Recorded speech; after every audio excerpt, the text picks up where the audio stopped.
आज काजी फायज ईसा ने अपने ज़ाती मफाद के लिए, अपने एक्सटेंशन के लिए नून लीग के बुरी तरह हारे हुए उम्मीदवारों के रीकाउंटिंग ऑफ वोट्स की अपील में कानून के मुसलमा उसूल और ज़वाबित को बाला ताक रखते हुए 4 सीटें पीटीआई से छीन के नून लीग यानी 17 सीटें जीतने वाली सियासी माफिया के झोली में डाल दी है। काजी फायज ईसा ने आइन और कानून को बालाए ताक रखते हुए फासियन बारगेन के उसूल पर चलते हुए चंद मफादात की खातिर अपने ज़मीर का सौदा करके 24 करोड़ अवाम यानी पाकिस्तान को लूटने और बर्बाद करने वालों के साथ लंदन प्लान के तहत हाथ मिलाया। फिर इनके इशारों पर एक नहीं, दो नहीं, बल्कि कई गैर आइनी और गैर कानूनी फैसले किए जो आज भी जारी हैं। बिलाशुबा अदलिया की तारीख के बदतरीन चीफ जस्टिस साबित हो रहे हैं। बादशाह नंगा है कि हकायत ऐसे ही बेज़मीर फरोशों के लिए लिखी गई है।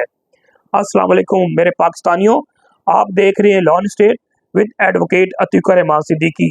आज की चंद अहम डेवलपमेंट्स, जो कि 2 इम्पोर्टेंट डेवलपमेंट्स उस वाले से, लेकिन इससे पहले मैं आपसे गुजारिश करूंगा कि आप मेरे चैनल को लाइक करें, सब्सक्राइब करें और बेल आइकॉन को प्रेस करें ताकि मेरे वीलॉग आपको रेगुलर मिलते रहे। सबसे पहले इम्पोर्टेंट खबर यही, काजी फायज ईसा की सरबराही में सुप्रीम कोर्ट के जो 3 रुकनी बेंच है वो अपील रीकाउंटिंग ऑफ वोट्स पे नून लीग की जो उम्मीदवारान थे उन्होंने फाइल की थी, उस पर एक गैर कानूनी फैसला किया। और इसके अलावा जो DGISPR ने एक प्रेस रिलीज जो जारी की, उस हवाले से मालूम हुआ कि lieutenant general retired Faiz Ahmed Hamid को गिरफ्तार कर लिया गया है और कहा जा रहा है कि आर्मी एक्ट के तहत उन पे कोर्ट मार्शल होगा, उस हवाले से तजिया शामिल होगा। सुप्रीम कोर्ट ने कौमी असम्बली के हलकों NA 154 Lodhran, NA 81, NA 79 Gujranwala, NA 133 Lahore high court के फैसले को कालादम करार देते हुए मुस्लिम लीग नून के रहनुमाओं को कामयाब करार दे दिया है। सुप्रीम कोर्ट ने 2-1 की अक्सरियत से फैसला सुनाया। जस्टिस अकील अब्बासी ने फैसले में इख्तलाफ किया। वाज़ेह रहे कि मुस्लिम लीग नून के रहनुमा अब्दुर्रहमान कांजू, अजहर कयूम नारा, राना मोहम्मद अरशद और जुल्फ़िकार अहमद की अपीलें मंजूर की गई हैं। बैकग्राउंड सबको मालूम है कि किस तरह 8 फरवरी को पाकिस्तान तहरीक इंसाफ की जो सीटें जीती हुई थी पंजाब में, खासकर KPK में थोड़ी, और इसके अलावा सिंध में, कराची में और हैदराबाद में जितनी सीटें पाकिस्तान तहरीक इंसाफ ने जीती है, फॉर्म 47 के जरिए किस तरह से पीपल्स पार्टी और पंजाब में नून लीग में बंदर बांट की गई, वो पूरी कौम को मालूम है। और फिर इसी को बढ़ाते हुए, क्योंकि इनको चाहिए थी 2/3 मेजॉरिटी, अब 2/3 मेजॉरिटी नहीं आई तो फिर रिजर्व सीट्स के मामले में सुप्रीम कोर्ट ने भी, ये इलेक्शन कमीशन ऑफ पाकिस्तान ने भी साथ दिया, फिर KPK से पेशावर हाई कोर्ट ने साथ दिया, और फिर काजी फायज ईसा के साथ नईम अख्तर अफगान और जमाल मंदोखेल ने साथ दिया सुप्रीम कोर्ट में, लेकिन इनकी बस नहीं चली। अदरवाइज रिजर्व सीट का मकसद यही था कि ये सीटें नून लीग को और पीपल्स पार्टी और दूसरी जमातों में बंदर बांट करके दे के 2/3 मेजॉरिटी नेशनल असम्बली में हासिल की जाए, और उसके बाद अपने मन मर्जी तरीके से आप तरमीम करें आइन में, जिसमें एक्सटेंशन काजी फायज ईसा का भी शामिल होगा, फिर आसिम मुनीर का भी होगा, और बहुत से और मैं समझता हूँ ऐसे फैसले आने थे जो पाकिस्तान को जो तबाही तेज़ी से 2.5 साल से हो रही है उसमें मज़ीद तेज़ी आनी थी, उस पर स्टॉप किया। सुप्रीम कोर्ट के फुल बेंच ने फैसला किया जो 12 जुलाई का। उस हवाले से आप देख लीजिए कि इन्होंने दोबारा अब एक नई साजिश शुरू की है कि किसी तरह से PTI की सीटें छीन के इस रिकाउंटिंग के जरिए हम उनकी झोली में नून लीग की डाली जाए। और इसमें बरस कर जो इलेक्शन एक्ट 2017 है उसकी सेक्शन 95 है, और रूल भी 84, 85 और रूल 92 और रूल 95 है, इसको डील करती है। इसमें बिल्कुल नहीं लिखा हुआ, वाज़ेह तौर पे है कि जब ट्रिब्यूनल कायम हो जाए, इलेक्शन ट्रिब्यूनल, तो फिर जितने भी इलेक्शन डिस्प्यूट है वो हाई कोर्ट भी नहीं सुनेगी, वो सुप्रीम कोर्ट भी नहीं सुनेगी, और मैटर रेफर कर दिया जाएगा। Even election commission of Pakistan भी नहीं सुनेगी। इलेक्शन कमीशन ऑफ पाकिस्तान का भी इसमें बहुत सी जुडिक्शन लिमिटेड है। और 60 दिन अगर फॉर एग्जांपल एक इलेक्शन में कोई धांधली हुई है और कोई कैंडिडेट समझता मेरे साथ है, तो इलेक्शन कमीशन पाकिस्तान सेक्शन 8 और 9 इलेक्शन एक्ट 2017 के तहत जा सकता है। लेकिन वो समरी ट्रायल होगा, उसमें अगर फैक्चुअल कंट्रोवर्सी होगी जिसमें एविडेंस आने की जरूरत होगी तो उसको मामले को नहीं देखेगी। और 60 दिन का उनको एम्बेड दिया गया है। और होता यही है और होता आ रहा है कि सारे मामला 60 दिन के बाद जो उसके पहले ही फैसला सुना दिया जाता है और कह दिया जाता है कि जनाब क्योंकि ये मामला जो है इसमें फैक्चुअल कंट्रोवर्सी है और सो एंड सो, और आप इलेक्शन ट्रिब्यूनल चले जाए। और फिर सबसे बढ़कर जो कानून यही है कि जब इलेक्शन ट्रिब्यूनल कायम हो जाए तो फिर इलेक्शन कमीशन ये भी नहीं सुनती, समरी ट्रायल भी नहीं करती और सारे मामला उनको भिजवा दिए जाते हैं।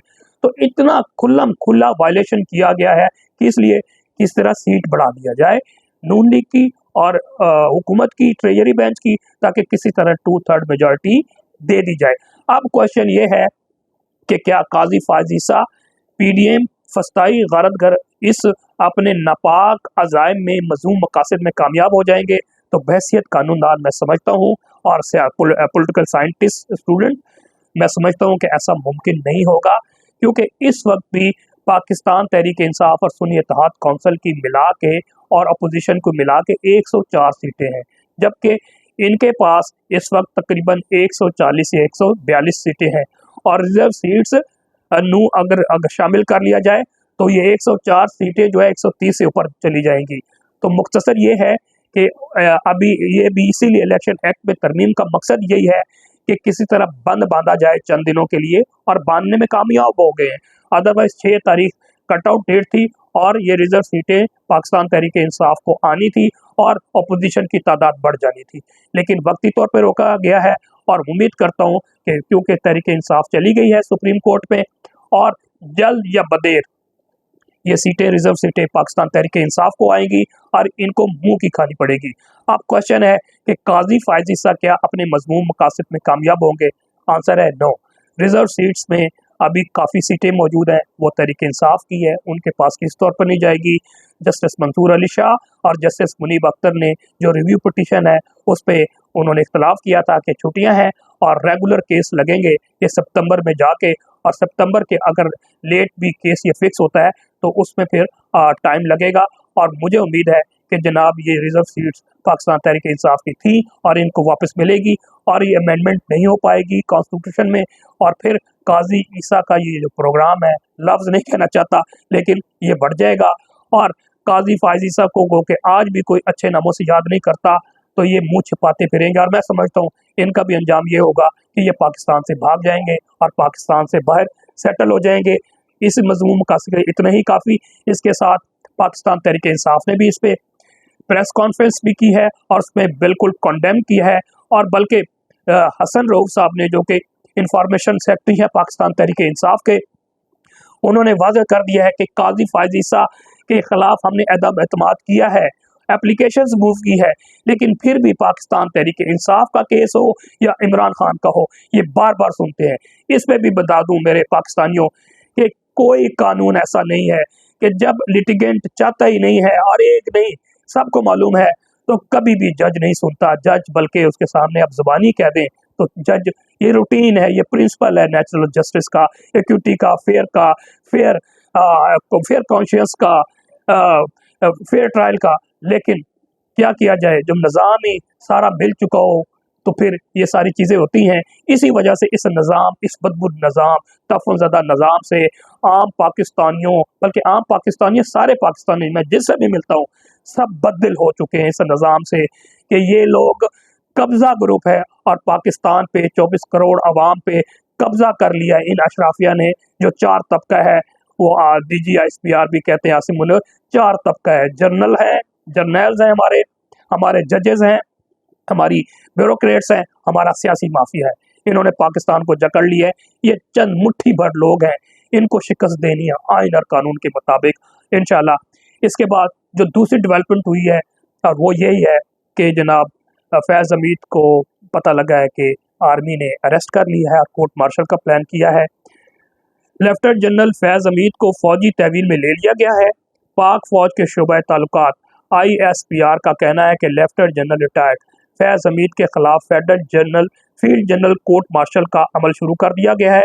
Lieutenant general retired Faiz Hamid के खिलाफ पाकिस्तान आर्मी एक्ट के तहत दफात के तहत मुनासिब इंज़बाती कार्रवाई की जाएगी। अब इनका बहुत लंबा इशू है, इसमें मुख्तसर ये है कि जो एलिगेशंस पे बात करूंगा, मुझे फैक्ट्स का नहीं पता क्योंकि मैं I am not part of investigation, लेकिन जो चीज़ें बातें आई हैं कि फैज़ हमीद के खिलाफ टॉप सिटी का जो मैटर है उस पर इन्वॉल्व किया जा रहा है कि जनाब इन्होंने करप्शन की है।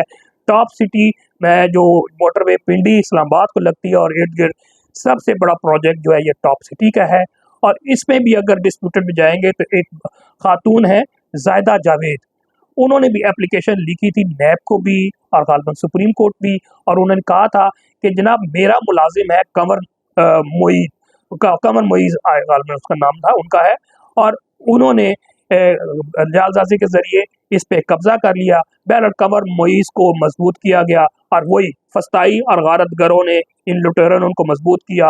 वो बीबी कमज़ोर थी, इनको सपोर्ट किया गया, पहले इनको उठाया गया, बड़ा कुछ कहानी है, बहरहाल मैं उस पर डिटेल में नहीं जाना चाहता क्योंकि मैं सियासी जो अंदर की बात जो गलत है या कंजेक्चर है सरमाइज उस पर नहीं बात करता है।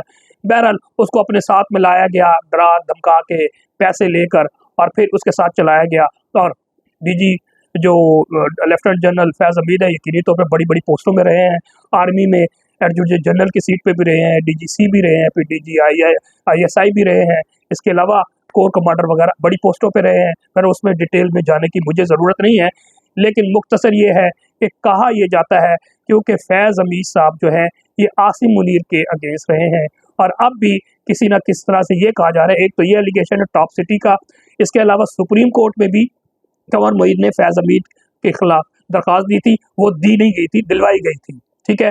और काजी फायज ईसा साहब ने इसको टेकअप किया था, हालांकि ये मैटर यहाँ बनता ही नहीं है, ये FIA का मैटर है, ये नैब का मैटर हो सकता है, ये पुलिस का मैटर हो सकता है, लेकिन काजी फायज ईसा ने बज़ाब्ता लिया।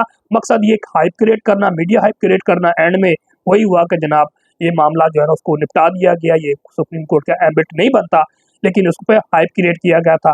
लेकिन फिर अब अंदाज़ा लगा लें कि क्या करप्शन अगर की है टॉप सिटी में तो ये कोई आर्मी का ट्रायल बनता है कानूनी तौर पे? तो कानूनी तजिया ये है कि हरगिज़ नहीं। अगर किसी भी शख्स ने करप्शन की है, करप्शन में इन्वॉल्व है, इन वाइडर नेटवर्क था, तो उसमें नैब इन्वॉल्व होती है, FIA इन्वॉल्व होती है, लेकिन ये चीफ या आर्मी का रोल नहीं है। हाँ, अगर उसने आर्मी एक्ट की वायलेशन की है, कोई सीक्रेट्स बाहर भेजे हैं या आर्मी के डिसिप्लिन वगैरह पे उस पर किया जा सकता है। तो मुख्तसर ये है कि मैं समझता हूँ कि एक सियासी स्टंट है, प्रेशर डालना है पाकिस्तान तहरीक इंसाफ पे। कहा यह जा रहा है कि जनाब इसके अलावा एक एलिगेशन ये भी है कि ये जनाब रिटायरमेंट के बाद भी सियासत से दूर नहीं हुए, डायरेक्ट तो नहीं है, लेकिन अब भी ये अप्रोच करते हैं पाकिस्तान तहरीक इंसाफ के लोगों को, दीगर लोगों को, इवन शहबाज शरीफ से मिलने की कोशिश की है, जजेस से मिलने की कोशिश की है, और अभी भी इनके बहुत से हम ख्याल लोग जो कि मौजूद है आर्मी में उससे रब्ता करके एक अलग इस्टेब्लिशमेंट बनाने की कोशिश करते हैं। ये सारी एलिगेशंस है, बहरहाल वक्त बताएगा। और मैं समझता हूँ कि जिस तरह 2.5 साल में इस्टेब्लिशमेंट को, इस PDM को, इन गारतगरों को, लिटोरों को, चोरों को, डकैतों को, गद्दारों को, करप्ट लोगों को आवाम ने शिकस्त दी है, इसी तरह आगे भी इन सब को शिकस्त होगी। मुझे नहीं मालूम। हाँ, एक और पहलू से बताता चलूँ, एक अच्छी बात है कि रिटायर्ड जनरलों का भी अब कोर्ट मार्शल होगा, एक रास्ता खुल रहा है, और इसमें इंशाअल्लाह कोई अच्छी हुकूमत आए, मैं समझता हूँ पाकिस्तान तहरीक इंसाफ की आए, उसमें ये वर्थ है क्योंकि खान है। बाकियों पे मैं नहीं रिलाई करता, जब लीडरशिप मैटर करती मैं हमेशा ये कहता हूँ कि बाकी पाकिस्तान तहरीक इंसाफ मैं समझता हूँ कोई ज़्यादा फ़र्क नहीं है, ये कहीं ना कहीं से भानमती का कुंबा भी मौजूद है, इसमें बहुत सी चीज़ें हैं, बहरहाल मैं उस पर फ्लॉज में नहीं जाना चाहता। लेकिन जब लीडर खड़ा होना तो बड़े से बड़े लोगों को कान पकड़ के सीधा किया जा सकता है, क्योंकि लीडर कहता है कि इस तरह चलना है तो उसे चलना पड़ेगा, नहीं चलेगा तो उसका कोई रास्ता नहीं है। तो मैं समझता हूँ कि ये अच्छा एक आगाज़ है। अगर इसको पॉजिटिव देखा जाए, नेगेटिव तो आपने बता दिया कि इसमें मालापेडीज हैं, अल्टीरियर मोटिव्स हैं, इसको फैज़ हमीद साहब को पकड़ना हो सकता है, जो PTI की हो रही है उसको आपने बैकफुट पे लाना है, एक तहरीक का आगाज़ होने जा रहा है उसको बैकफुट पे लाना है, या फिर फैज़ हमीद साहब को प्रेशर करके और आप जो है मज़ीद PTI को नुकसान पहुँचाने का आपका प्लान है। तो वो सारी चीज़ें वक्त आएंगे बताएंगे, लेकिन पॉजिटिव एस्पेक्ट से ठीक है, कोर्ट मार्शल होना चाहिए, अकाउंटेबिलिटी होनी चाहिए, नैब भी इन्वॉल्व होनी चाहिए, FIA भी होनी चाहिए, और फिर एक रास्ता खुल गया है। जो साबका ये सारे करते रहे हैं, करप्शन करते रहे हैं, गलत काम करते रहे हैं, तो उनके लिए रास्ता खुला है कि चाहे वो कमर बाजवा हो, चाहे वो एक जो पिज़्ज़ा वाला था कि पापा जॉन्स वाला, वो जनरल आई थिंक आसिम उनका भी नाम था, वो भी थे।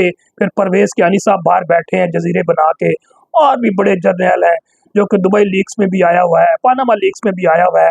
बड़े-बड़े पाकिस्तान से निकल के उन्होंने रकबे बनाए हुए हैं, तो सबकी होनी चाहिए कोर्ट मार्शल, क्योंकि वो भी रिटायर्ड आर्मी ऑफिसर्स हैं या आर्म फोर्सेस ऑफिसर हैं, जिन्होंने भी करप्शन की है। एक रास्ता खुला है, और मैं समझता हूँ कि पाकिस्तान तहरीक-ए-इंसाफ की हुकूमत आएगी, और आएगी तो इंशाल्लाह उसको करना चाहिए। अगर नहीं करेगी तो फिर दूसरी पार्टियों की तरह ये पार्टी भी जो है ना किस्सा पारीना बन जाएगी।